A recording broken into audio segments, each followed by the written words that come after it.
Hello, everybody. Welcome to episode 4 of the Greg and Arsh podcast. Today we've got Selina Ali, a product manager at IBM and an electrical and computer engineering graduate from the University of Waterloo.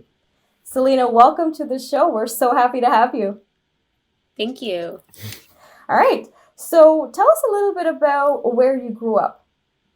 Yeah, for sure. So I grew up in Mississauga, Ontario. I've been here my whole life. So since I was born to now, I've been in Mississauga. And then I've only ever lived away when I lived in Waterloo for school. Right. Amazing. And you're a recent graduate, is it correct? Like you graduated in 2022, I believe. Yeah. So last year, April was when my final semester. Okay. Yeah. I So think that was the same as us. that was then. the same Yeah. as us, actually. Okay, cool. Yeah. Awesome. So when did you know that you wanted to go to Waterloo and, engineering in specific? Yeah. So I think that in terms of Waterloo specifically, I don't think I ever had um I don't think I ever had a plan to go specifically to Waterloo. I kind of knew I wanted to do engineering, but I remember during the open house, they were pretty set on only 10-20% of the people sitting in this room are going to get in or something like that. So I remember going to the open house thinking it's fine if I don't get in. But I think I was really interested in water or engineering because of a couple courses that I took in high school. So we were really lucky to have a computer engineering course in high school. So you walked around with a little toolbox and you did breadboard stuff. And I really Oh, enjoyed it for a 10th grader. So I was like, I think this is something that I want to do. And then naturally, as you kind of your grades are good in math and physics, you kind of think of what could use that. I think that everyone in Waterloo was kind of in the same boat. They were good at math and science. yep. So those were kind of the two main reasons that I decided to do engineering.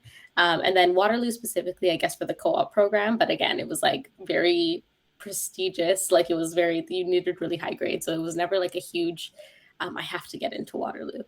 Yeah, fantastic. Yeah. So where would you have gone possibly if you didn't get into Waterloo? Yeah, I was thinking, so I think I prioritized the co-op program, which was really good for honestly younger Selena. I feel like she was really smart in doing that. So I think U of T had the year-long one, and then I think McMaster had a couple, but I really wanted to live away from home. So Hmm. I was the kind of I think I was focusing on McMaster if I didn't go to Waterloo. Good Yeah. job, Cool. young Selena. No, she's thinking ahead. Yep. Yeah. So you talked a little bit about the related stuff in high school that you did. That's I guess they kind of call it engineering at high school. Did you feel like it was a good preparation? Do you feel like it was similar, or is it just completely different from what engineering is at university and in Waterloo? Yeah, that's a good question. I think that so in terms of that computer engineering course, I think that it kind of helped me with a little bit. I definitely knew a lot more about breadboards and wiring before getting into the program, which was nice. So the labs, circuit labs weren't that bad. But in terms of the math and physics and calculus, I don't think it prepared me. I think some kids came in with a little bit of knowledge because they were in IB, so they had a little bit of the university experience, but I wasn't like that.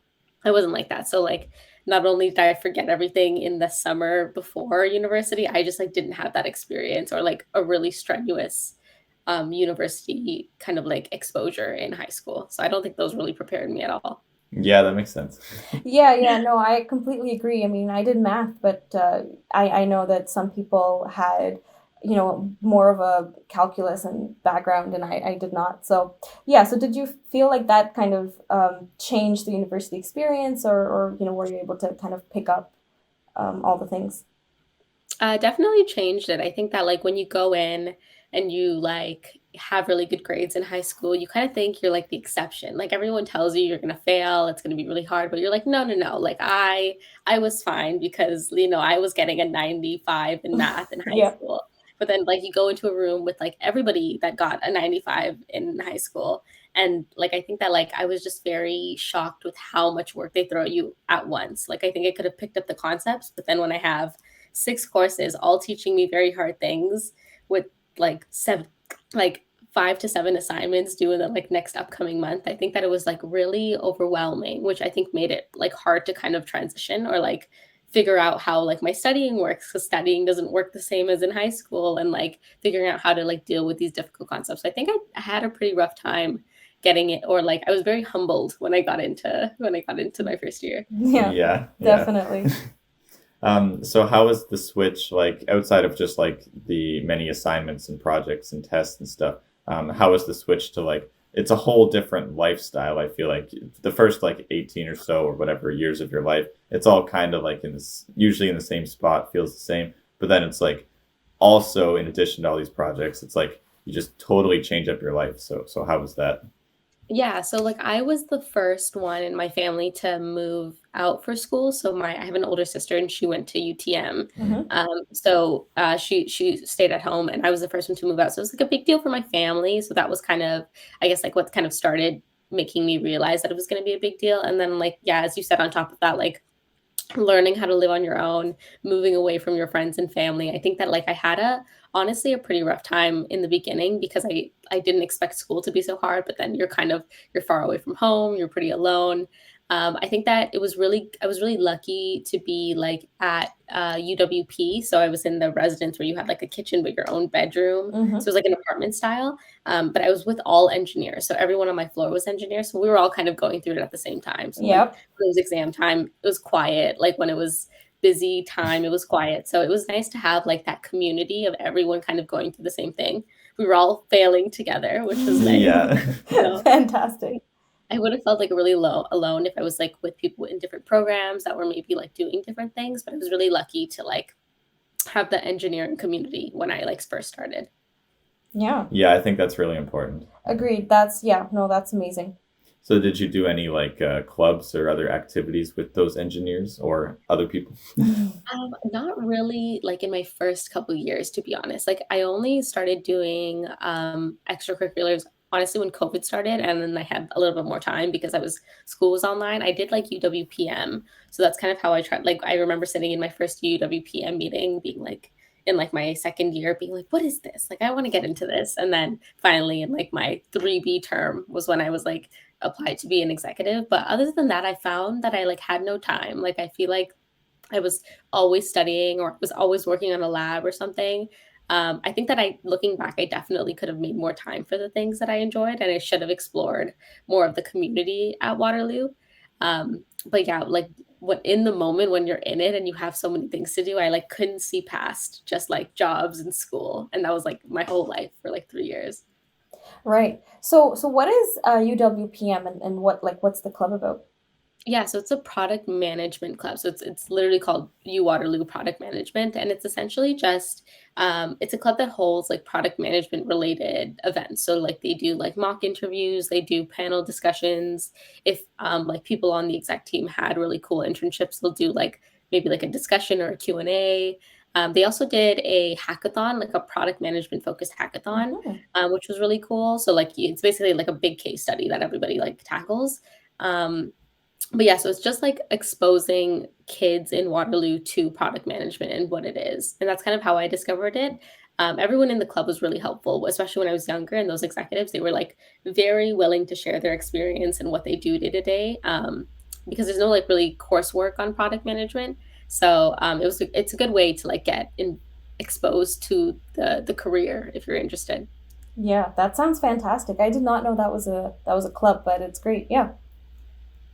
Yeah, so next question we have is did you go through Hell Week, so that engineering nasty week? So yeah, so we'd like you to define Hell Week. Like, what is it, and how did you kind of get past it? Yeah, okay. So I think so Hell Week is like 5 midterms, 5 days. So I had it for most of my terms except like towards the end. So like every semester you'd have this 1 week where like it's 5 midterms, 5 days. I don't think you have classes during that time, but I might be wrong. It might be different program to program. But I think the kicker was that like you could have it before reading week or after reading week. So it was always like you could either like be like thrown straight into it or you had like that week to study and like to go home and do whatever and then you had hell week after. I found that it was like just as difficult regardless if I had the reading week or not. Yeah. um, but yeah, so it's like if you're taking 5 courses, every course has a midterm, so they just fit it into like a Monday to Friday. And it's pretty hectic, if I'm honest. Like my first Hell Week, I failed, if I'm like completely candid, I failed like two out of the five midterms.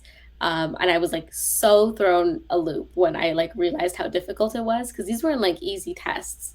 And on top of having five of them in a row, so I would like my routine for the week was like get up, go to Williams to have breakfast, take the midterm, and then don't even go home after the midterm, go straight to the library to like study for the next midterm. And that was like my life for 5 days.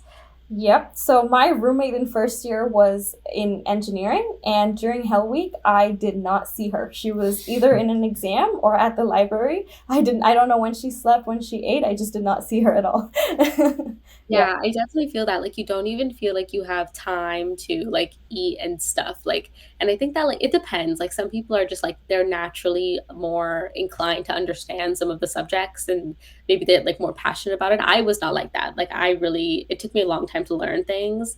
And I wouldn't consider myself someone that was like above the curve. So like I really needed to study for those. And like I remember just eating all my meals on campus like breakfast, lunch, and dinner, and then going home to sleep, and then just doing it again the next day. But I remember like not talking to anyone for like those 5 days, Yeah. except if they were like in engineering. Yeah. Wow, that's crazy.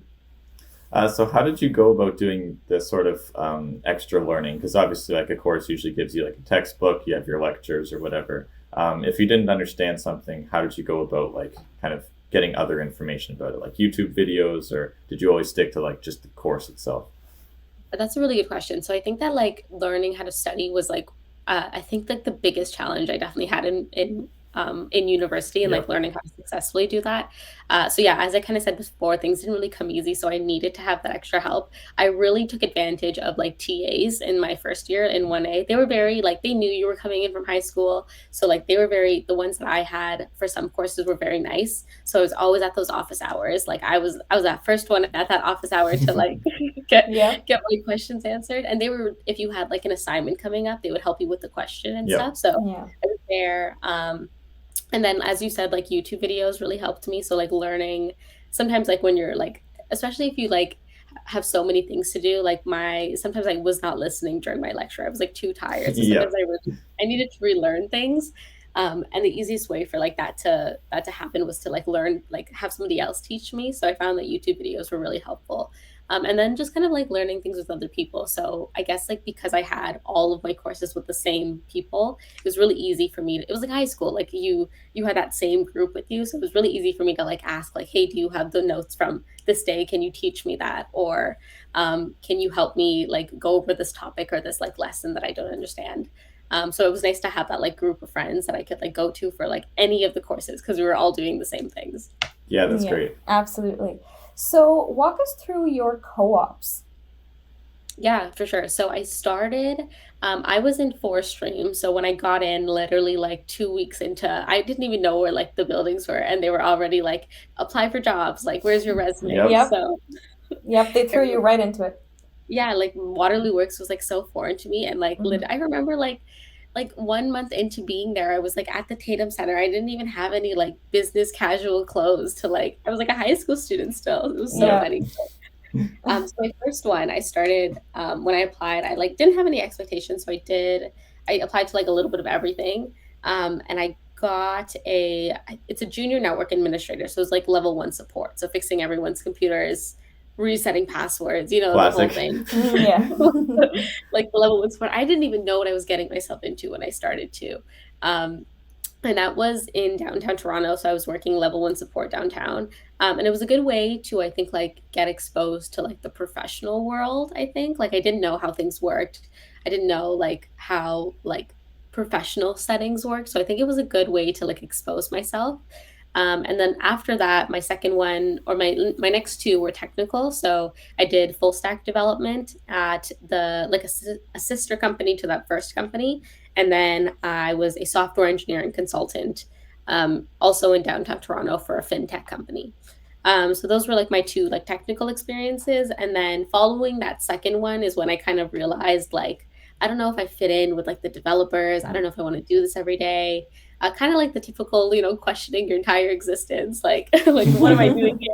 And I think it was really hard for me because, like, you see a lot of engineering kids get into product management, but you don't see a lot of ECE kids get into product management. Like, Mm, ECE stays very technical. Like, majority of the people do development. So I was like looking at the side kids, and I was looking at like the management engineering kids, and they were kind of like branching out, but like none of the people I knew were like going into product. So that's kind of when I started exploring after my software engineering internship. That's when I started exploring PM. So I was like, let me just take a stab at it. And I ended up getting the product management intern position for Pure later.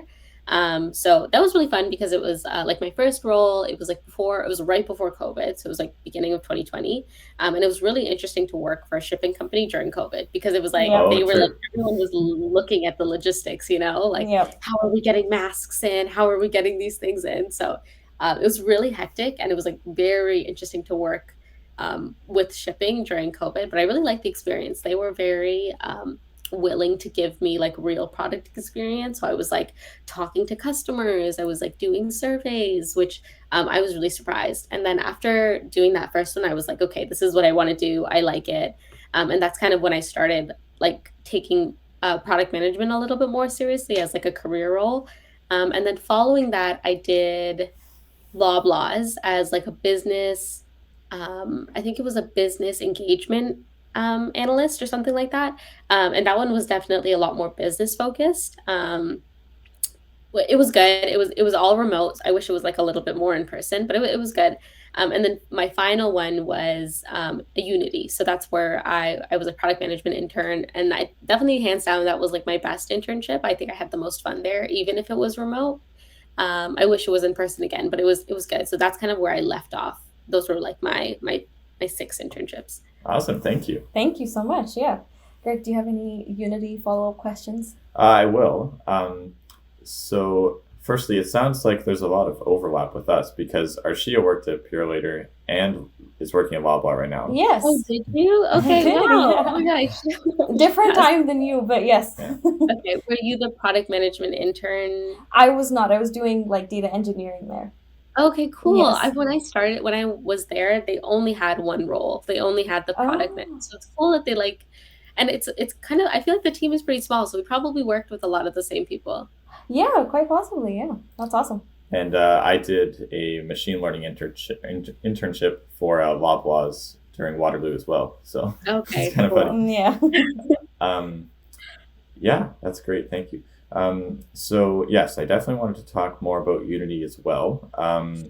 Now, of course, as you know, don't talk about things that you don't want to talk about. But would you like to describe kind of like what you did there? Are you able to? Yeah, I can describe like a little bit, I guess, like of the team and the structure and stuff. And like a little bit of the work, I would say. So I got in. Unity has like a cohort program, so they bring in all their interns, and then they have the like welcome, and then like you kind of go onto your own team. And I love that. I used to like love those internships where they bring all these like fresh interns in. Yeah. Yep. And it was really nice, like especially like since like they would always like brag about, I guess, like the free lunch they had at the office and stuff, and like because we were remote, and the office was very cool in Montreal. I felt pretty bad for like not being able to go in, so it was nice to kind of have like they had like a recruiter kind of take over the program. And it was nice that she like made it so engaging so that we could talk to the other interns. So I was on the product strategy team. So it was me and another intern, and we were given a manager, and then basically there was like maybe like a list of 5 strategy projects within the company that we could tackle, and we each got one and a mentor, and then we were like that was our project for like 4 months. So basically we got a mentor in that space, and then we had our manager, and then we had like milestone meetings where we would like kind of talk about what we found, and that was like our project for 4 months. My project was accessibility, so implementing accessibility within Unity. I think that's as much as I probably can say with that, but it was basically just putting together a product strategy surrounding accessibility. And I think it was like a really good experience because I was talking to like my mentor who was already in the space, but then I got exposure to like customers and legal and sales. I had never had exposure to like a legal team before, so like that was really interesting. And that kind of showed me how like multifaceted PM really is. It's not just like working with developers. So I got that like technical aspect, and then I got like to see what else goes into like making some of these business decisions. And yeah, and by the end, we had to put together like a presentation of our strategy. And I think mine got some pretty good exposure. Like I remember a couple months after Unity, like I had someone reach out to me saying like, I took a look at that presentation you created, and I thought that was really cool. Wow, Nice. yeah, that's awesome. Yeah, and the culture there is like amazing. Like Unity is always that place. Like they would have like the like meetings with really cool people that used Unity to work on some of their things. So I think we met someone that won an Oscar. I don't remember his name, but Ooh, yeah, like so he works at the company now, and he was working on, I believe it was, oh, I don't want to quote wrong, but he was working on a movie. Um and like with the effects, and then he used Unity, so he works at Unity now, and he had won an Oscar. So that was like wow. really cool to like talk to people who actually use the software. And I think the culture of the company was just like super, like they really like invested in their employees, and I was like really surprised by that. It was a good experience. Yeah, that's fantastic. Yeah, that's really cool. Wow, awesome. All right, so going back to your degree, so can you tell us a little bit more about your degree, some of your favorite courses, any cool projects that you worked on? Yeah, for sure. So I guess like in the computer engineering space, or like how in like ECE, how it kind of works is like you take the same courses as the electrical engineers until the second year, and then like you decide. So I was actually in electrical in the beginning, and then I like switched over to computer. So in the beginning, I think it's like I would say it's like very like everyone's kind of learning the same thing. So it's just like the physics, the chemistry, the circuits courses and stuff. I think it definitely started getting interesting towards the end. I did a management option. So I did like all of my electives were surrounding management. And I really like those. I know that's kind of like a cop out answer because I think you guys want to hear about like the engineering courses, but I would say like my favorite courses were the ones where you like I got to like look at like engineering from like the PM perspective. I know like systems and other courses have like PM related courses, but because I never had exposure to it, it was really nice to like learn it in like a course setting. So I would say my management courses, like the M Sci courses, were definitely like the most fun ones for me. Hope that's not like a cop out answer.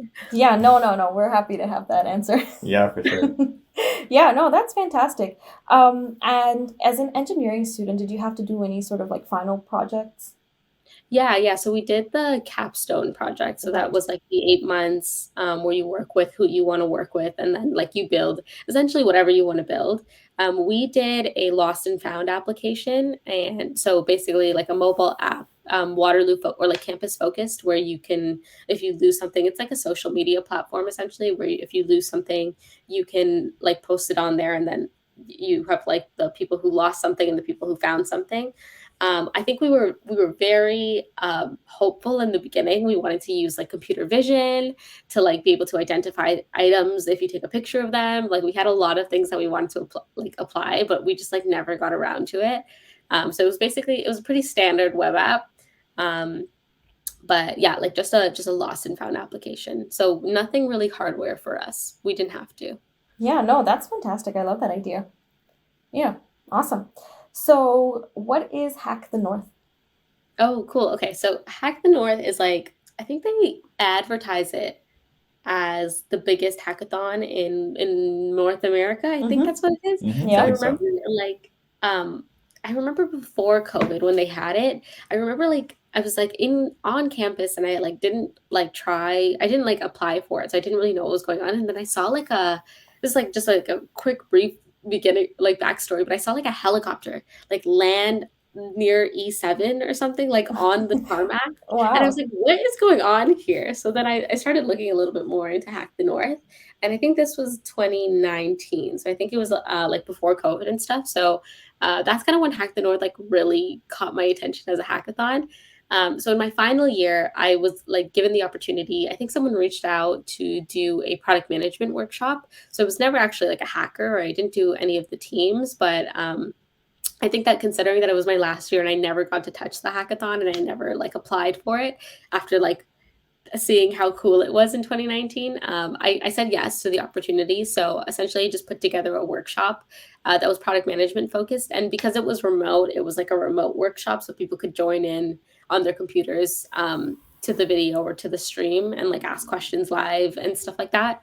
And then I had to put together like an activity. But yeah, it was like, I guess it was one of the many workshops that they had. A lot of them were very technical. I would say mine was like probably the least technical, but it was good. Like a lot of people were interested in how what it takes to build a product, and I think people join hackathons from all different backgrounds. So it was nice to kind of like, I guess, like have something there for them that wasn't super technical, that they could just kind of join if they wanted to learn other parts of building a product. Yeah, that's amazing. Wow. Yeah. So we talked a lot about like around your product management. Can you just like provide like sort of a definition or kind of like a high level overview, kind of what you just said in your workshop, like a little bit of what you would say there? Yeah, for sure. So I think that like whenever I like kind of looked at product management, or like I would ask that same question during coffee chats, everyone would always say it was like the intersection between, I think it's like technology, business, and customers. So it's like the intersection of the cross line between all three of those. And I remember always thinking like, what do you mean when you say that? Yeah, Like, what does Yeah. that exactly. actually mean? But like when I now that I work in like product management, it's like essentially that. So like you are bridging the gap between like the technology and the people who work in the tech versus the people who work in finance and sales and the business, and you're bridging the gap between the customers. So you are basically like a communication line between all three streams, and you have to make sure all three of those groups understand each other, and then you decide what to build. So I remember like in these coffee chats that I was would be like, what do you do day to day? Like, what is it? And they'd always say like the same answer, like, oh, it's different every day. And I would always get so mad at that because I'm like, what do you Yeah. do? Yeah. But it is different every day. So I think that depending on where you're working and what you're doing, or like where your product is, you could be doing very different things. So for example, if your product hasn't been built yet, you're doing a lot of like customer requirements and you're working with tech and dev. But if your product has been built and like maybe you're rolling out a new feature, you're working with the business, you're working with tech, you're working with sales to figure out like, is this going to like change into numbers? Is this going to be successful for my product? So it really depends on like what product you're working on and like where that product is in its life cycle, if it needs to be maintained, if it's like maybe at the end of its life, or if you're building something brand new. Yeah. Yeah, thank you. So do you think that it's given the new remote kind of lifestyle, do you think that we're missing anything by doing everything remote, or do you think a product manager can still effectively do their job like the same way, or at least accomplish the same things in a different way?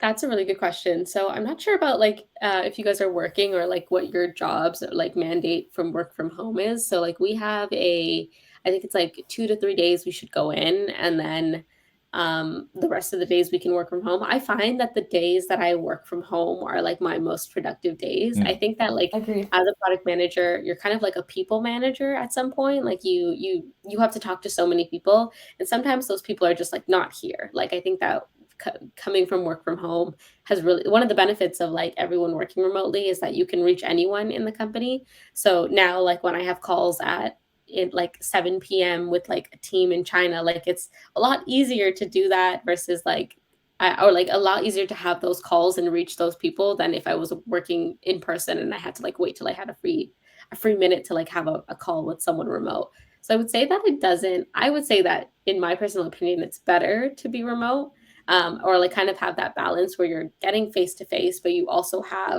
um, you also have time to work with people that are remote. But I think that like one of the big elements of like being a PM is trust. Like your teams need to know that they can trust you to like understand the product and understand like the software behind it. Like your devs are not going to want to talk to you if you don't have like, if you don't understand like the tech behind it, or if you don't understand what they're building.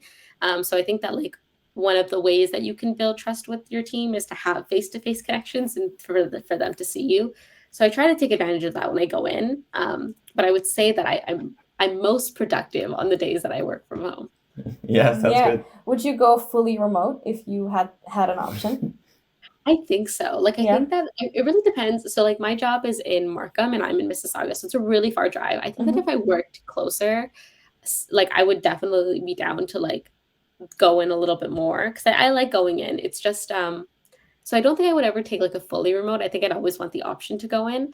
Um, but it does kind of sound nice when I have to wake up at 6 o'clock in the morning to to get to work. I know, that's insane. Yeah. Wow. Yeah. So what kind of like tools are you using? So is it mostly calling and emailing, or is there other sort of like sophisticated tools that help like automate the process? That's a good question. So I would say, oh, like this is such a bad answer, but I would say it's definitely calling, emailing, any communication tools that we use. So we use, I think it was, um, it's Miro, I think so, like that, with like that sticky note collaborative tool that Okay. you Okay. use. Um, Yeah, so that's basically like where you can like track everyone's cursor. So like if you have like a if you're brainstorming something, you can like everyone can add sticky notes to something or like categorize their Okay. stuff. I think people do that like in person as well. Mhm. Hmm. But I like any communication tools. So it's not necessarily like tech tools that automate things, but it's more like things that can improve like my ability to communicate with like the teams that I'm working with. Yeah. Yeah, sounds good. That's Thanks. cool. That's awesome. Yeah. All right. So I think number 10. number 10. Okay. Yeah. So why did you choose to work at IBM, and what was kind of that transition like after you graduated? That's a good question. So I after like I guess my last year is when I started kind of like looking for jobs. I'm sure you guys did the same, where it's kind of like like you're figuring out what your life's going to be like at the end. Yep. Um, and so like I had a couple offers, and I think the main reason I chose IBM was one because it was closer. So I think I didn't really want to move away like right after school. I think I needed to like settle in to like post grad life, figure out what that was going to look like for me, and then kind of decide. And IBM like afforded me that opportunity. IBM also had a really strong APM program. So I remember when I got the offer, they were kind of talking about how it looks like when you kind of get in as an APM. So they have like a 6 week boot camp where you meet everybody that came in as an APM. You do like a project with everybody. And like learn about the tools and like how being a PM works at product management. And that was kind of like the seller for me. Like I love that kind of cohort and community experience. And then like on top of that, getting like 6 weeks to kind of meet these people and like do stuff that like isn't tied directly to my team or my job. I thought that was like a really good opportunity. So I looked for, I think I prioritized like a strong APM experience and then the ability to kind of like live at home for a bit and like settle in. But in terms of like my transition from like being a student to not being a student, I think I'm still figuring that out. Like after, I guess like, I don't know if you guys took any time off to like travel and stuff, but I did a little bit. So like I had never gone to like Europe. I had never taken like a big trip in like 5 years from studying because I was always like, I don't know, like focused on studying. So after that, I did a couple places with friends. And then once that ended and then work started, I was like, oh, this is what it's actually like to like not be a Yep. student. So yeah, like I think I'm still kind of figuring it out. I think it's been good. Like I enjoy creating routine and like having something stable to work on and not being stressed all the time. But part of me kind of does miss that, like, like the ability to live on campus and like be close to friends and stuff. So yeah, still working through that, I think. Yeah. Yeah, we definitely are too. I 100% agree. Yeah. Yes. So to keep the stress down, how do you like take little breaks and stuff? Like, do you go for like a nice walk outside, or like any activities? Like, I play like a lot of video games and stuff. Do you do anything like that? Yeah, for sure. So I think like because of school, like I didn't really have any. I guess this was one of the reasons that I kind of struggled with like transitioning out of school was because like I was always studying. I was like always like working on something. So then when you go from like that chaos to like actually having time after 5 p.m., like I really needed to like figure out who I was. Yeah, you're like, what So do you do with this free time? well, literally like what I like once you log off, like what else is there, Yeah. to so I tried to like kind of take a look at like what I like to do back in high school or like before I was thrown into engineering, and I was pretty athletic. So I liked, I wasn't good at sports, but I liked to play them. So I played like a little bit of soccer and like basketball and I ran. So I tried to like get back into like some of that stuff. I like tried to do like some athletic stuff that like wasn't necessarily sports. Um, so I did yoga, like I joined the gym. That's been really good. Like I think that's been good for like especially when because the day gets dark at like 4 p.m. now. It's nice to like move around a little bit. So that's kind of like one of the hobbies that I've been kind of trying to or like something I've been trying to incorporate into my routine. But then yeah, in terms of like actually relaxing and stuff, like I enjoy watching TV. I never watch Netflix when I was in school. That was like my guilty treat. And now it's like I can watch it whenever I want. Yep. What are you Like watching right now? I just started Ginny in Georgia. I don't know if Okay. I love it, but it's cool. It's nice. Okay. Wednesday, anything that's trending. Like I'm not picky. Anything that's on that Yeah. like top 10, Top 10 I'll list. Yeah, Yeah, we yeah, use that too. yeah. Awesome.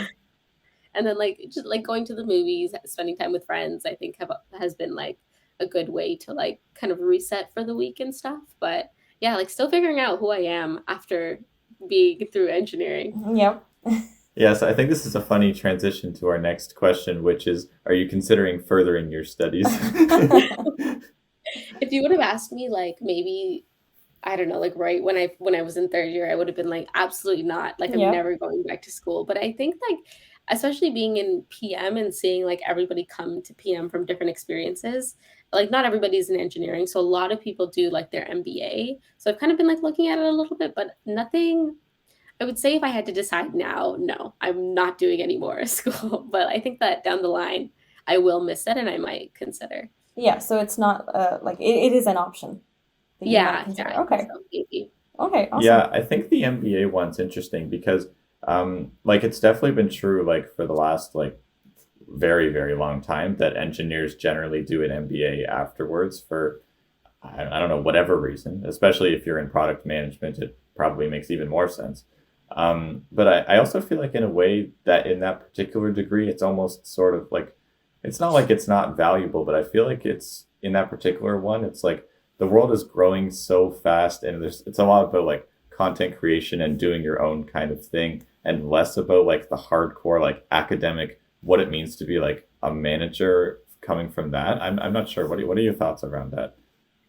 I definitely agree with you. So I think that like I've talked to PMs. One of like IBM within IBM, I work with a lot of PMs that have different experiences. So some of them came from like a technical background, and then some of them didn't. Some of them went to business school, and then some of them didn't. So it's interesting to hear like their opinions on it. I think that what comes up a lot is like the cost. So like I think it's like abnormally expensive. Like the degree, it's like 2 years, but it can get into like six figures, I think, of like tuition costs, like in total. So I think that like a lot of people decide. I think I would say like that's one of like the biggest things that people decide. Like I think if it was cheaper, a lot of people would just do it just to do it and to Mhm. learn and to gain that networking experience. But because of the cost, that's why a lot of people don't do it. But what I have heard is like the biggest value that you get from it is just the network. Like you just Mm. get like the ability to surround yourself with like-minded people who like are working on very cool things. And the network that you build is like invaluable. I don't know how true that is, like given that it's like $100,000 plus to like get that degree. Yeah. Um, but I've heard that like I haven't really heard too much about the coursework, if I'm honest, or like what you actually learn. It's just like the people you meet there is like what makes it so worth it. Yeah. Yeah, That's no. Yeah, interesting. that's a big reason we're doing this podcast in general is to build our network. So, Just yeah. build meaningful connections like yourself. Exactly. Yeah, like I think that there's other ways to like do it. Like I think that if you're getting an MBA because of the people that you meet, like that's very different than if you like. A lot of people will also do it, from what I heard, if they want to like transition into something. Hmm. But I think that there's other ways to do it that don't cost like that much money. I don't know, or like that much Yeah. time. But it's yeah, it's Yeah. crazy. MBAs are like I did definitely one of those things. Like I feel like one of those like things that like there's so many different reasons why you could get it, and it's so personal to people. It's like much more than a degree is what I found. So, do you think getting an MBA would help you in your career at all? Like, would that add to anything to what you're doing right Yeah, now? I guess we're wondering like what could possibly be missing because obviously you're already doing tremendously well right after university. So what could be next and why maybe is that something you would need? I think that so from what I've heard, so if you get into like an APM, if you I think your like starting salary is higher if you have like a business degree. So like Mhm. you can get the same role. So like some of the APMs in my cohort had a business degree, so they came from their MBA and they had like a higher, I think it was like a level or like a starting salary or something. So you kind of get like an advantage like that. But I think that like you can also have that advantage by like the time you're in the degree and like Yeah. how long you're in the degree. So I think it just depends.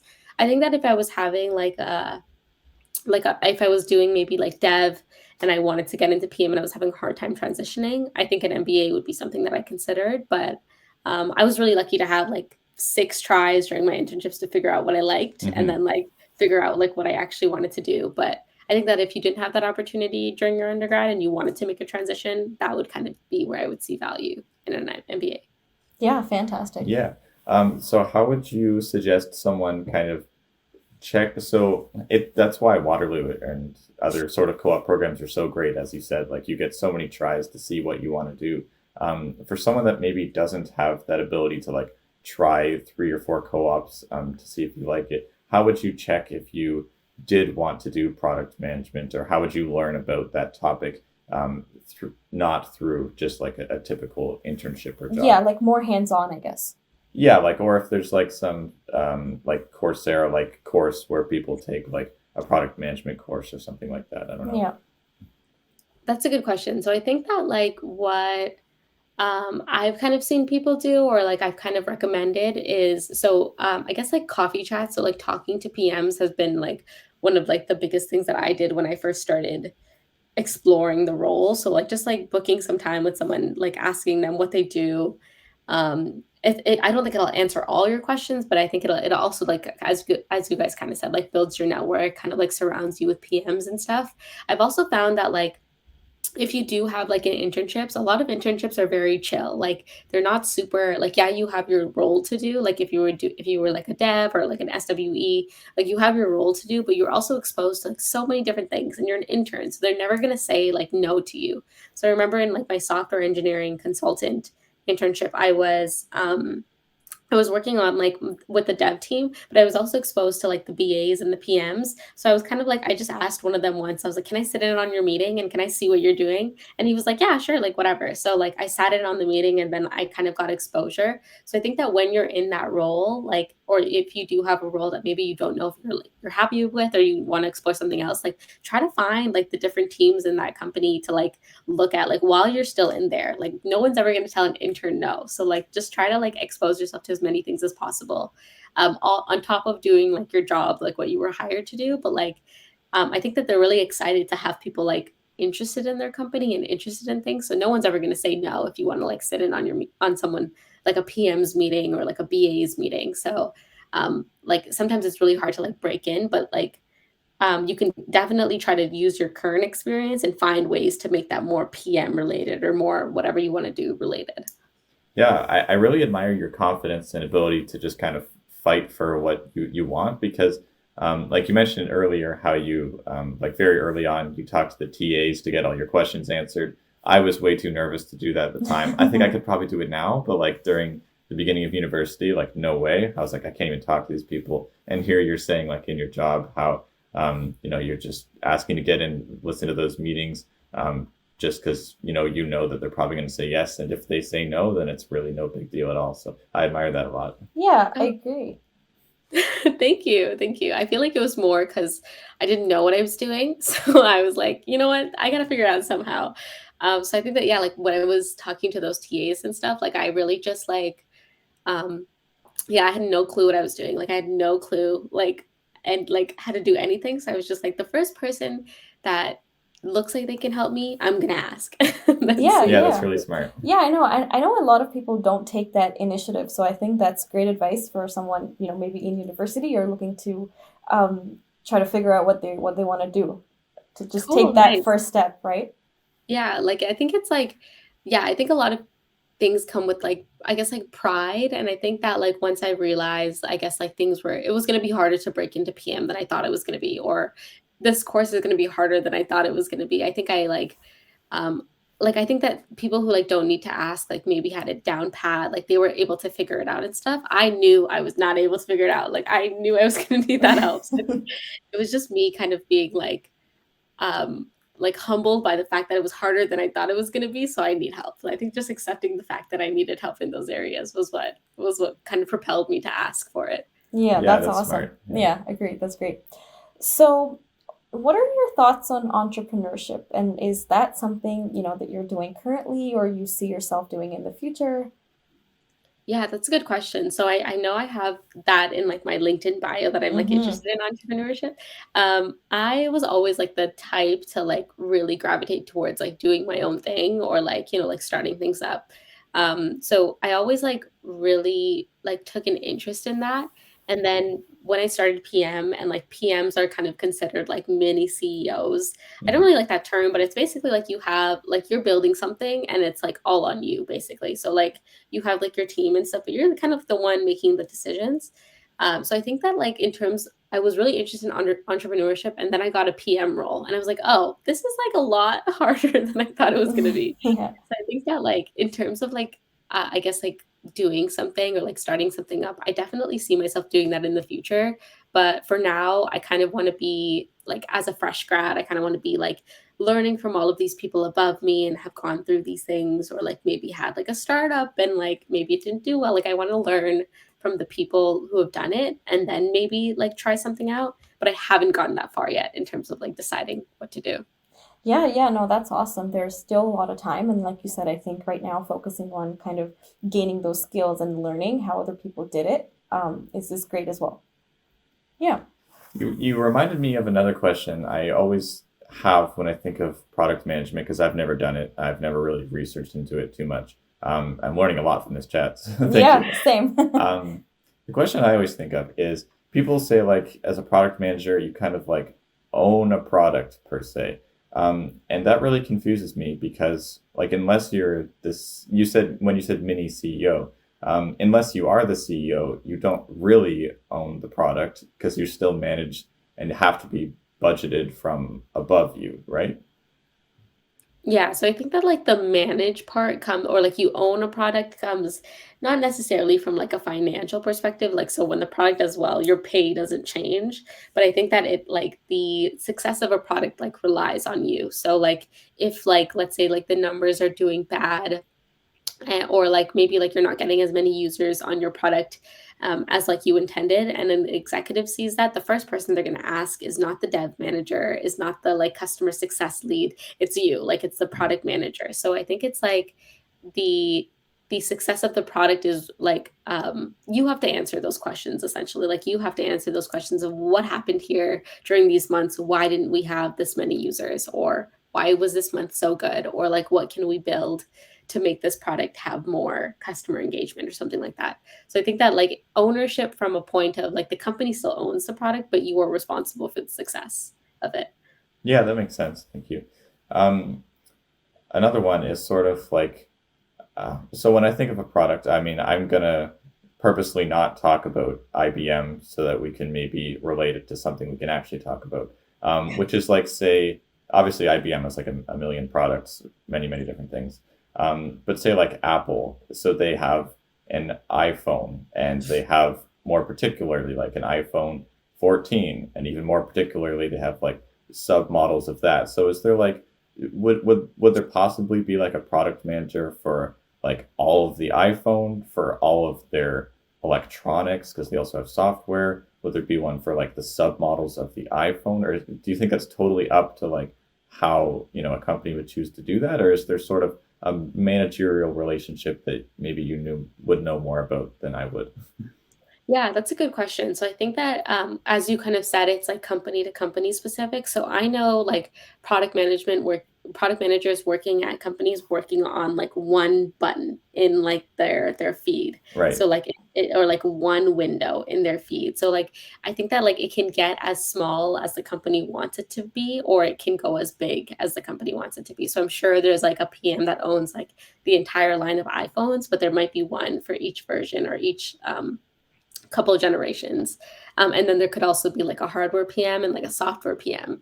And then under that, there could be like the associates that work under the hardware and software PM. So I think that it can niche down or get as specific as that the person wants, or it can be like as blown up as the person wants. But I do think it's also like a managerial role. So I think the more senior you get, the more you kind of, it's kind of like a dev lead. You kind of have like a product lead and someone who owns like a line of products or an entire space within a company.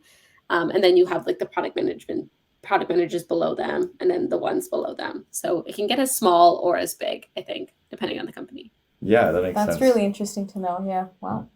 Um, this is probably again just going to be, well, not again, but probably going to be company specific. But I'm also thinking like a lot of products, especially like say at Apple, would spawn from like an R&D lab. So it would just be like maybe four people that are just working on something, and then they're like, hey, actually, we might be able to make a product out of this cool thing that we do. When do you think maybe like a product manager would be like kind of instantiated? Like when would you create this? Would you create it before the product? Because I don't know. Yeah, I'm not sure if that was really a question. I'm just talking around it. Yeah, yeah, no, I get it. So I think that I guess it depends. Like if you have a group of people that have already built something cool, or like let's say they're all developers, I think that it would be helpful to bring in a PM around that point. But like I think in my opinion, it would be I think it would be most beneficial to bring in someone before you even have something built. Mm, I think that like determining what to build and like figuring out like what problem in this like what problem do you want to solve, what value are they going to bring, I think would save like a lot of developers a lot of time, because if you have someone dedicated to like making sure you're building the right thing for the right people, I think that really ensures the success of your product. So I would say like having one before you start like that kind of building, and having like your developers, and like having someone to tell your developers, okay, this is what you should be building, I think is probably the best way to ensure success. I know for like our capstone, before we even built anything, I was the PM. Like I was like the mm, one, like, 'cause Excellent. I told all my friends we built it like together. So I told all of them like I wanted to be the PM role. And I think it helped. Like it helped them like kind of like focus on the development side, and I kind of focused on talking to our consultant and like figuring out like the cost stuff. So I think it was beneficial to have something. But of course, if you create something really cool, that like trumps everything. I feel like. Yeah, absolutely. So, what are some of the challenges that you've faced, while being a PM? That might be project specific too, but just kind of overall some of the challenges. Yeah, that's a really good question. I think that when I got into PM, I kind of got in with the idea that it was like it was good that I had like a technical background, because like it was because like I was able to like understand developers and stuff. And a lot of people come in from engineering, but what I really didn't understand, or what I think I missed out on, was like that business aspect. So like I guess like that kind of ties into like our MBA conversation, but like there's a lot of like financial planning that you have to do, and like cost analysis, and like a lot of things that like I had just no experience with. Like I didn't even touch in school like at all, because of like engineering. So I think that like one of my biggest challenges was like learning how to do like a competitive analysis, and like learning how to do like these like business SWOT analysis things that they like use to like present to like their executives and stuff. So kind of like learning that stuff on the job was a little bit difficult, which is why I really liked like the 6 week boot camp that I got, because they kind of took you through a lot of those things.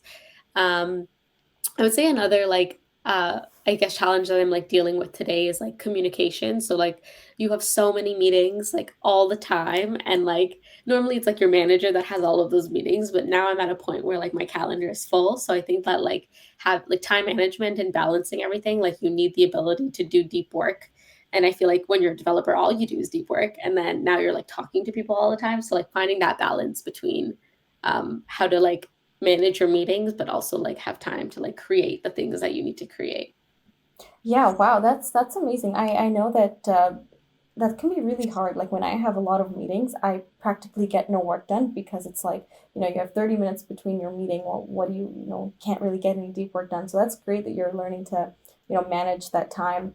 Also, I learned about SWOT analysis in university, and it's great to know that it's actually being used. Did you So, actually? I feel like yeah. when I first saw it, I was like, what is this? Like, Yeah. what are you talking about right now? And then I think it was my last internship when I realized like how businessy things can get. And I was like, Yeah. I do not know any, like ask me to write a Python script. Maybe I could do that, but like Yeah. not this. Not the yeah. yeah. So I'm a data scientist. So does like statistics and I don't know if you know the term A/B testing ever come Yeah. into play? Yeah. Yeah, yeah, for sure. So I think that like um I guess I haven't had too much experience within IBM with working with data scientists, but I think that like I know like the people above me have like a lot of like very close relationships with like the data scientists. It's Hmm. also like making sure that like team like these people trust you and want to do work for you. Because when you're like a PM, like you're not the manager of anybody. Like you can't really tell anybody what to do. So like when you have like a data scientist that's like working on your product or something, they're also working on a bunch of other products. They're also working on pulling all of this analysis for like other teams. So you really need to like maintain relationships with like data science, with customer success, with like the dev team, to like ensure that they want to work on the things that you're asking them to work on.